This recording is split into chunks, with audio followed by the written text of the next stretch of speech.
Este episodio es presentado por Bienestar, Intuición y Energía, el nuevo curso de Victoria 147 en el que junto a Verónica Fuentes profundizarás tu autoconocimiento y encontrarás tu propia definición de bienestar. Inscríbete en www.victoria147.org.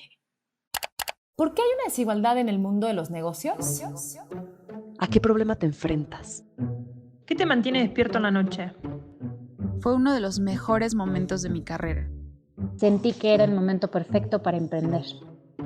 ¿Y si trabajamos en equipo? Victoria 147, el podcast.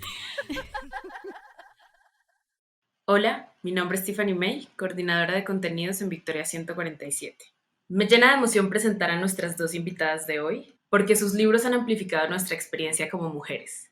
Han hecho posible que nos reconozcamos entre nosotras a pesar de los distintos contextos que vivimos y a través de un recurso tan amigable han creado un espacio seguro e informativo para las mujeres. Andrea, más conocida como Andonela, es ilustradora empírica mexicana. En el 2018 publicó el libro Amiga Date Cuenta en coautoría con Tamara, más conocida como Lady Plaqueta, periodista, bloguera mexicana y nuestra segunda invitada. El libro de la editorial Planeta es una guía de vida para mujeres adolescentes que explica cambios en el cuerpo, relaciones personales, feminismo y sexualidad. El año pasado publicaron el primer tomo de su segundo libro, Tu barrio te respalda, un recorrido ilustrado a través de la historia de las mujeres. Andonela y Plaqueta, bienvenidas. Hola. Gracias por invitarnos. Pues muchas gracias a ustedes por aceptar nuestra invitación y de verdad que es una emoción tenerlas a las dos porque conozco mucho de cerca su trabajo y me parece muy increíble pues lo que han hecho y lo que me imagino seguirán haciendo. Sí, habrá el equipo Andonela Plaqueta para rato. Qué bueno. Y pues hoy queremos hablar de recursos como estos, ¿no? Como estos dos libros que ustedes nos han presentado, que construyen, hablan de o amplifican espacios seguros para las mujeres. Pero les quiero preguntar, ¿qué consideran ustedes que es un espacio seguro para una mujer? Tú, Andonela. Yo considero que un espacio seguro para una mujer es un espacio que esté libre de violencia, un espacio que sea inclusivo y que sea libre de odio también. ¿Y tú, Plaqueta? Pues creo que no existen los espacios libres de violencia, es decir, o los espacios seguros. Es decir, es imposible garantizar que no vaya a ocurrir algo o que incluso con las mejores intenciones y desarrollo de protocolos, quizá haya habido algún punto que no se logró ver, alguna situación que no se logró prever. Pero sí son espacios, no solamente físicos, y me parece muy bonito que hablen de nuestros libros como espacios seguros, como que nunca lo había pensado, sí, pueden ser cosas intangibles o cosas que no necesariamente son espacios, pero que de alguna manera nos vinculan con otras personas. Pero que estos sí espacios se pensó en las condiciones sistemáticas que excluyen y que discriminan no solamente a las mujeres o no solamente a un tipo de mujeres, sino a otros grupos históricamente vulnerables y donde se están desarrollando constantemente protocolos y se está pensando qué se puede hacer para prevenir sobre todo y que si llega a ocurrir algo, una situación de violencia, y con violencia no me refiero así a en el antro ya se están peleando, ¿no? O, no Sí, necesariamente, sí. Puede ser violencia simbólica, puede ser un comentario, pueden ser cosas mucho más sutiles. Si esto llega a ocurrir, ¿qué va a pasar? ¿Cómo vamos a hacer que las víctimas o las personas afectadas se vean pues no, pues, qué fea palabra, ¿no? Pero si hay algún tipo de restauración hacia el daño causado y que quienes lo causaron, ¿qué va a pasar? ¿Cuáles van a ser las consecuencias? Porque eso es, o sea, como que pues, todos estos pactos violentos que están por todos lados permiten que no haya consecuencias de nada de esta violencia hacia las mujeres, hacia las personas LGBT, hacia las personas racializadas, y que no pase absolutamente nada.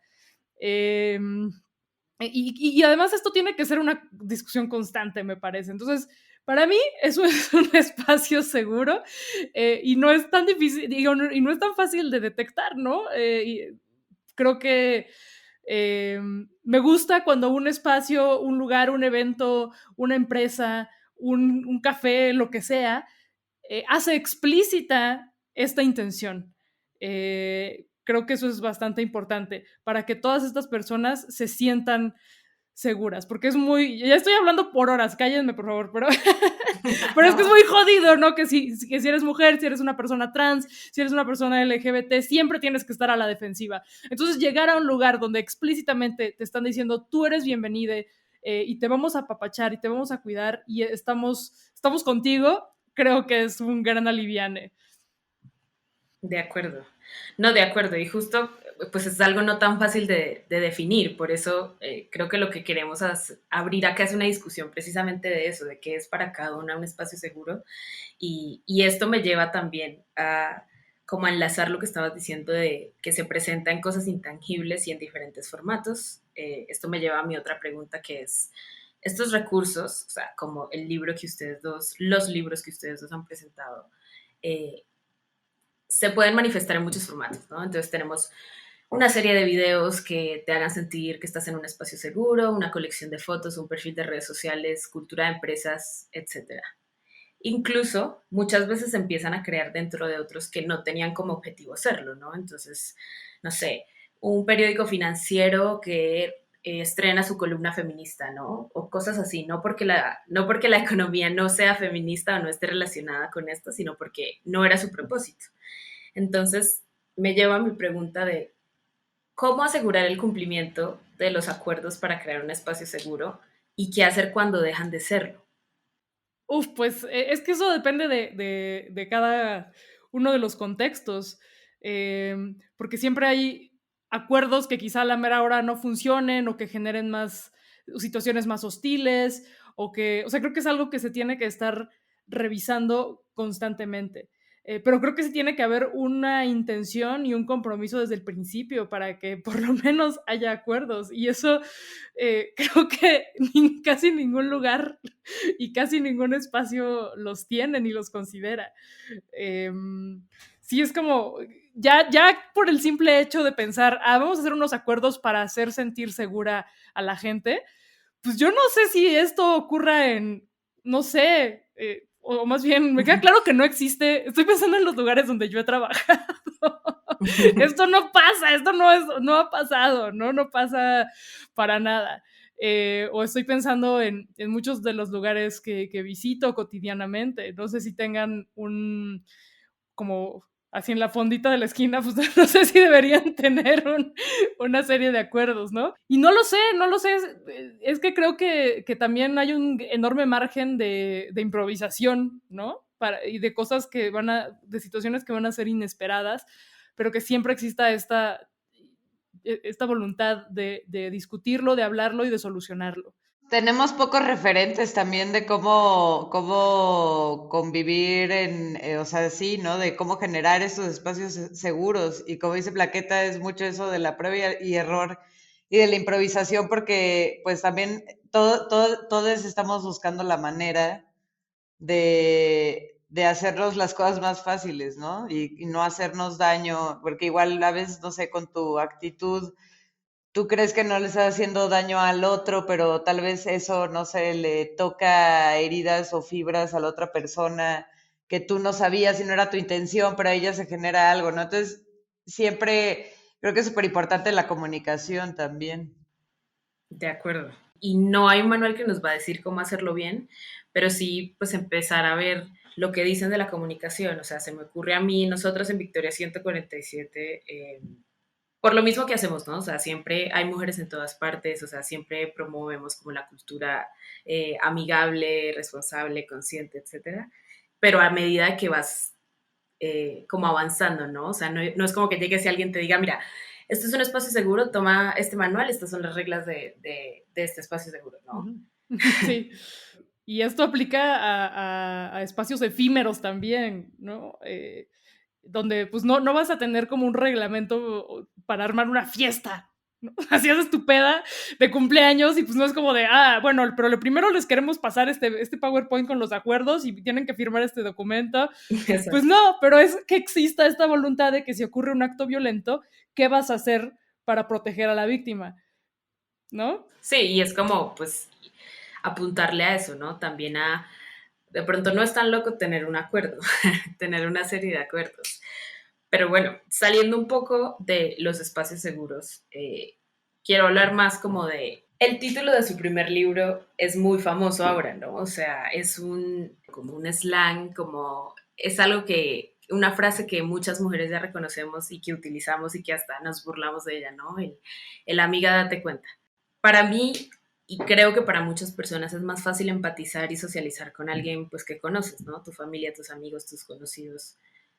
¿Cómo creen ustedes que podemos decirle a alguien, amiga, date cuenta, sin conocernos?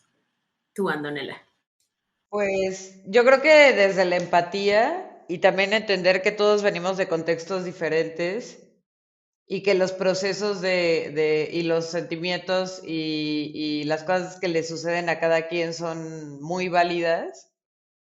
Pero si tú estás, o sea, si estás pasando por algo y le puedes como decir a esa otra persona con la que te sientes identificada, así de amiga, date cuenta. Digo, también por eso hicimos amiga, date cuenta, ¿no? Como para compartir todas estas anécdotas que nosotros decíamos así, pero ¿por qué nadie nos habló de esto antes? Sí. ¿No? O sea, nos hubiera encantado que alguien llegara y dijera, amiga, date cuenta, ¿no? Que digo, el amiga darse cuenta es algo que nunca acaba también. Sí, totalmente. Bueno, primero aclarar que esta frase es un poco problemática. Como que cuando nos amigas dimos cuenta y dijimos, no, nos van a cancelar, ¿no? Porque uno de los usos más comunes que tiene es como para de alguna manera revictimizar y culpar a las mujeres de situaciones violentas en las que se encuentran. Entonces, creo que cabe aclarar siempre que nuestra intención no iba por ahí y era más como, amiga, date cuenta, no estás sola, estas cosas que te están pasando, estos procesos son algo que tiene una explicación social y sistémica. Es, amiga, date cuenta de que todas estas cosas, actitudes o actos que quizá en los que tú también estás cayendo no están chidos. Amiga, date cuenta de que la empatía es el camino.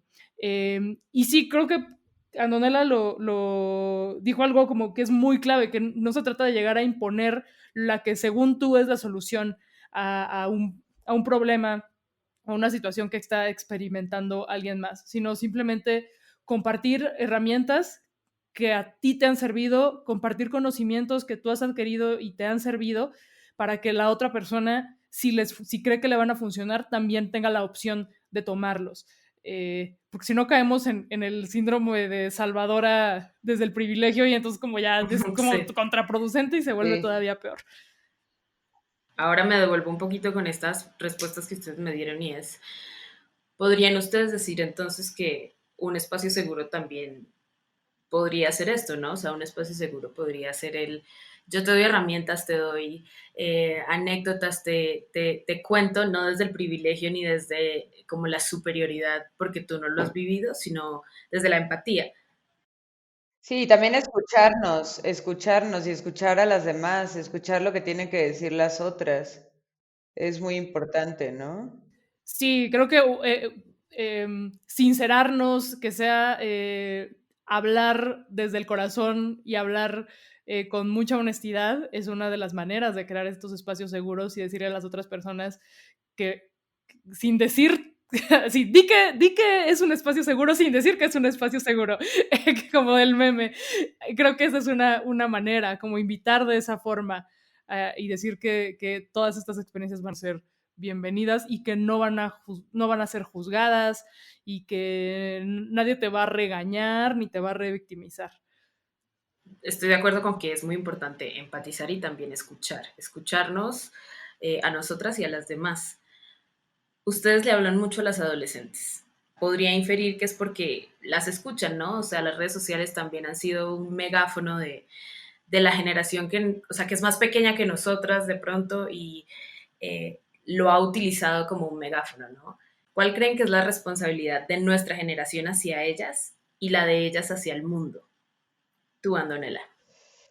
Pues de nosotras, yo creo que no hacer lo que nos hicieron a nosotras, que justo también de ahí nace mucho de por qué hacemos estos libros, y es porque siempre nos dio mucho coraje que nos hablaran desde el adultismo, ¿no? Así de, es que lo entenderás cuando seas mayor Sí. o cuando yo tenía tu edad o esas cosas, ¿no? Que son así de, oye, estoy sintiendo algo, o sea, y siempre te aplican esos comentarios que son no validar lo que estás sintiendo y en pocas palabras, pues sí, asumir que no sabes y que no sabes lo que sientes cuando evidentemente sabes lo que sientes, ¿no? Pues el problema es que justamente muchas veces faltan herramientas y falta información. Y sobre todo porque muchas veces estos temas que la sociedad cree que son tabú, creen que no se debe hablar con apertura de esos temas con los adolescentes, que es que porque no lo van a entender cuando sí lo van a entender, ¿no? Entonces, bueno, yo en lo personal como que sí estoy así, y creo que Plaqueta también, así como muy conectada con mi adolescente del pasado y con esa rabia que sentía de muchas cosas del mundo que no entendía por qué me enojaban tanto, ¿no? Y que aparte, cuando nos juntamos a colaborar Plaqueta y yo, nos dimos cuenta de que el contenido que había para los y las adolescentes seguía siendo el mismo que me había tocado a mí en mi adolescencia y que era horrible, ¿no? O sea, y que decíamos como, ¿por qué se le sigue hablando así? O sea, ya basta.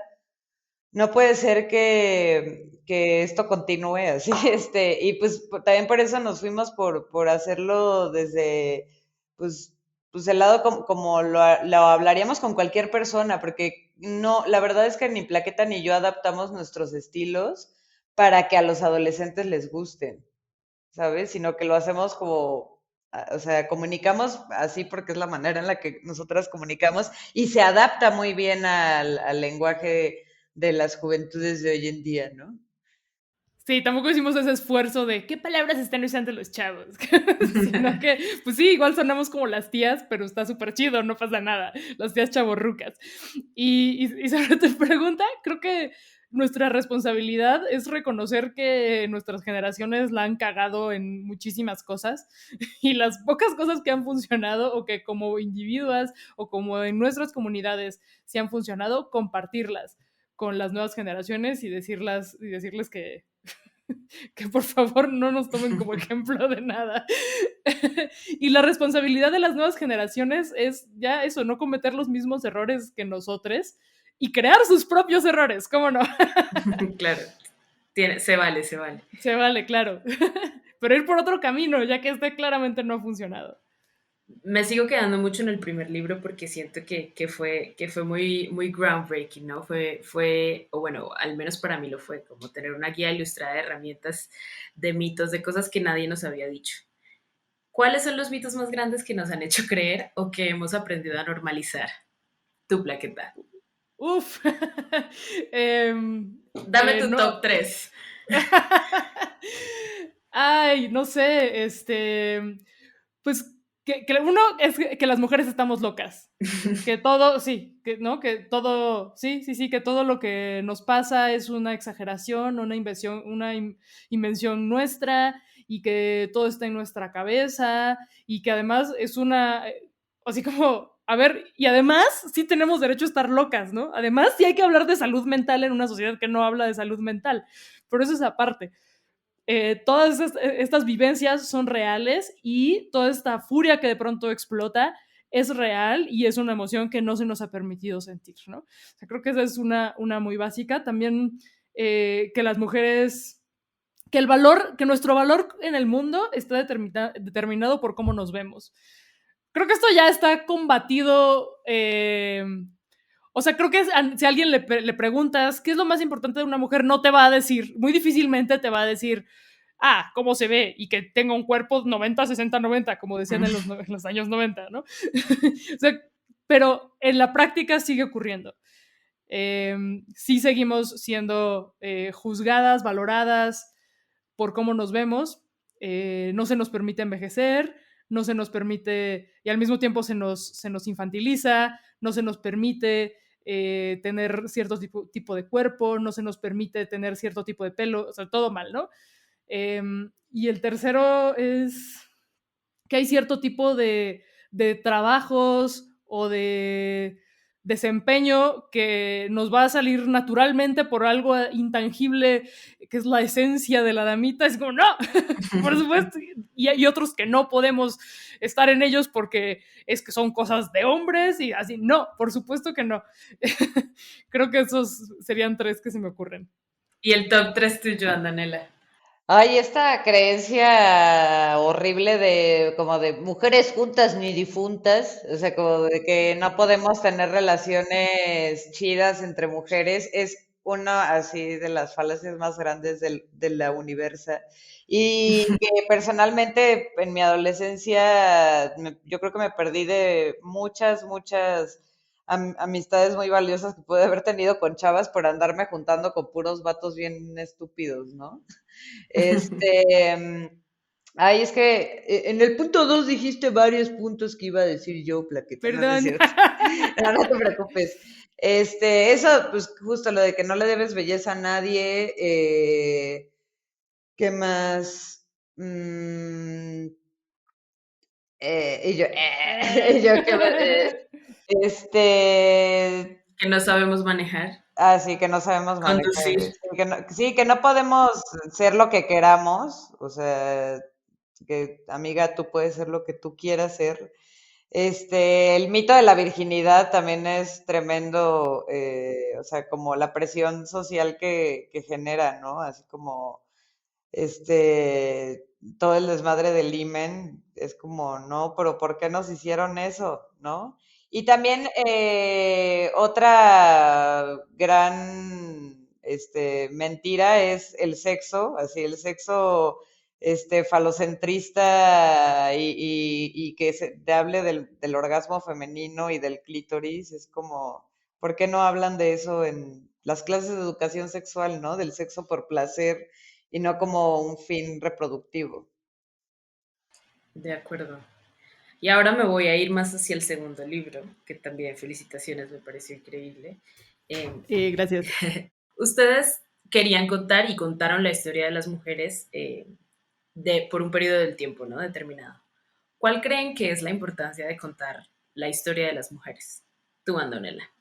Uy, pues para empezar, estas historias, bueno, el libro Tu barrio te respalda nació justamente de nuestra propia ignorancia que después se transformó en curiosidad, porque justamente haciendo amiga, date cuenta, notamos en la última parte que hicimos una brevísima y muy incompleta línea del tiempo del feminismo, y ahí notamos que no podemos mencionar a muchas más mujeres en la historia de las cuantas que nos habían enseñado en la escuela, ¿no? Que eran muy pocas.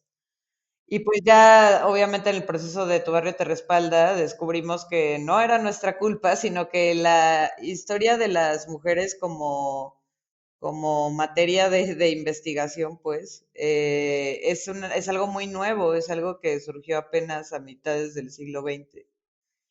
Entonces, pues digo, también con Tu barrio te respalda nos dimos un clavado en los libros de texto y de historias actuales y pues justo notamos que no han cambiado mucho las cosas desde que nosotras estudiábamos, ¿no? Entonces aprendimos muchísimo en estos, bueno, en este libro que son 50 grandes momentos en la historia de las mujeres que están ilustrados y van de la edad de las cavernas hasta el voto universal en comillas, porque es solamente Europa, Estados Unidos y América Latina, lo demás vendrá en el segundo tomo. Genial. ¿Y tu, Plaqueta?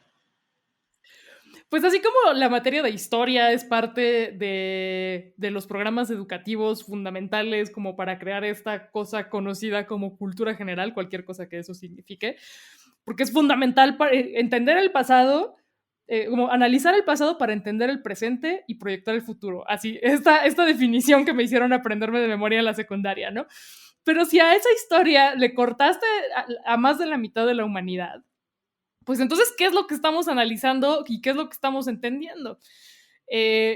O sea, para mí sí, cuando empecé a clavarme en temas de feminismo, sí era muy importante para mí, o sea, esta pregunta que era, güey, pero ¿qué ganan, no? ¿Qué ganan que gana el sistema con tenernos así, con tenernos sumisas.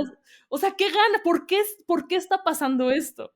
Y creo que una de las claves para entenderlo está en el análisis de la historia, de dónde salieron estas ideas, quiénes se han beneficiado de toda esta opresión, de todo este trabajo no remunerado, de la acumulación de poder solamente en ciertas personas, y entender todos estos procesos que nos han traído hasta donde estamos ahora. Entonces, este libro, pues todavía no, en el primer tomo, pues también era importante para nosotras no solo analizar los momentos de la historia universal, entre comillas, porque pues universal no es tan universal, es Europa y Estados Unidos, sino, aunque sí viene Revolución Francesa, Edad Media y cosas que sí era clave hablar Grecia, de cómo era la vida de las mujeres en esos contextos, sino en América Latina y procesos que explican por qué no solamente las mujeres son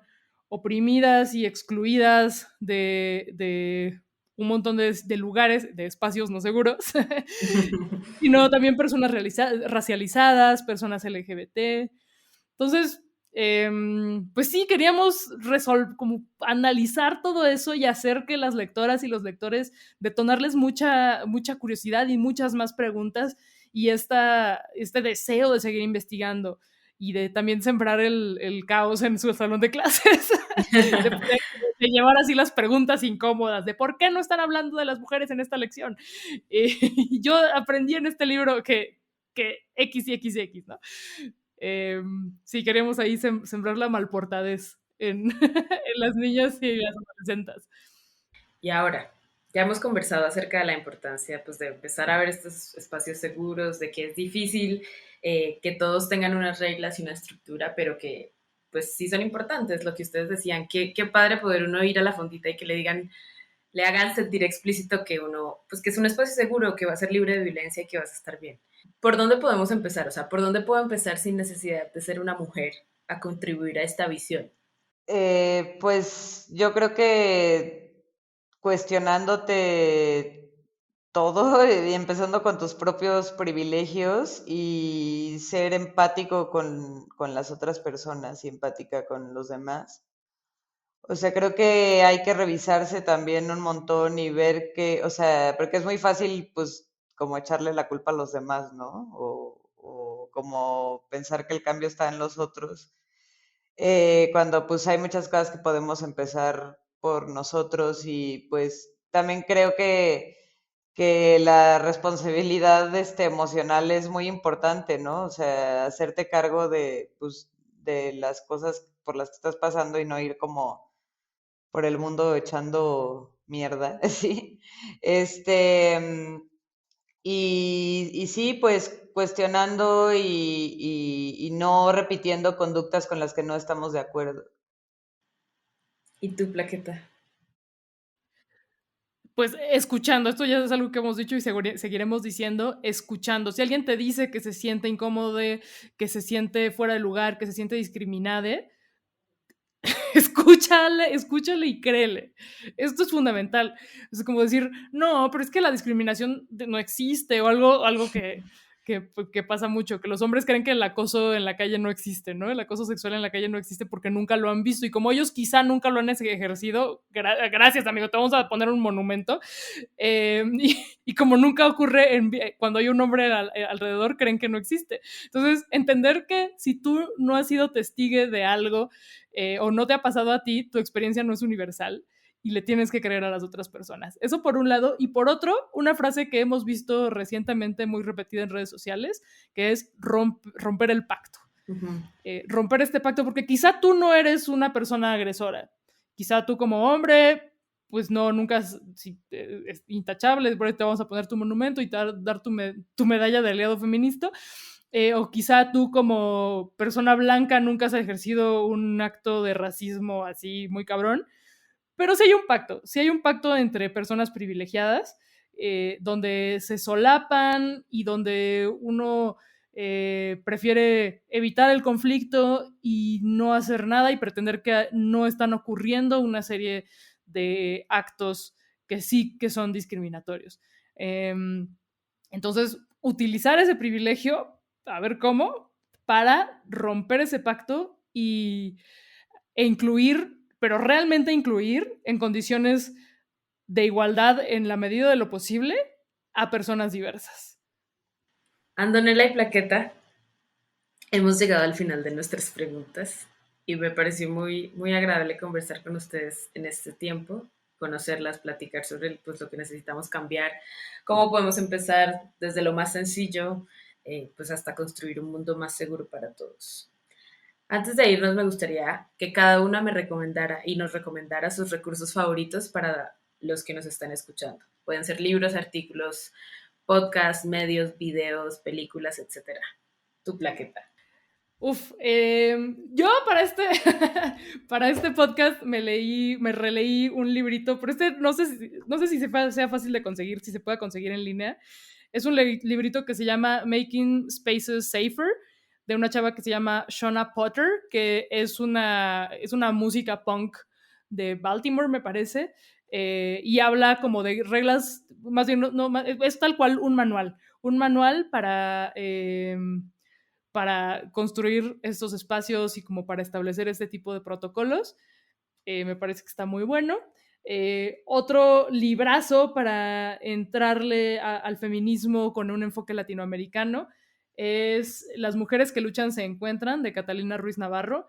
Es un libro súper gordo, pero no hay que dejarse intimidar por la extensión, porque se lee muy fácil. Es una colección de ensayos que van a resolver muchísimas de las dudas más frecuentes.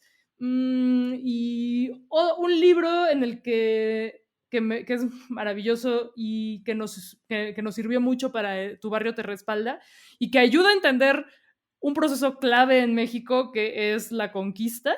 Es un libro sobre Malintzin y la autora es Camila Townsend y no me acuerdo cómo se llama, creo que se llama tal cual Malintzin. Pero bueno, sí, Malintzin es de Camila Townsend. Es buenísimo, está en inglés y está en español. Yo quiero recomendar una AC que a mí en lo personal me ayudó mucho y a muchas amigas también, que es La Casa Mandarina.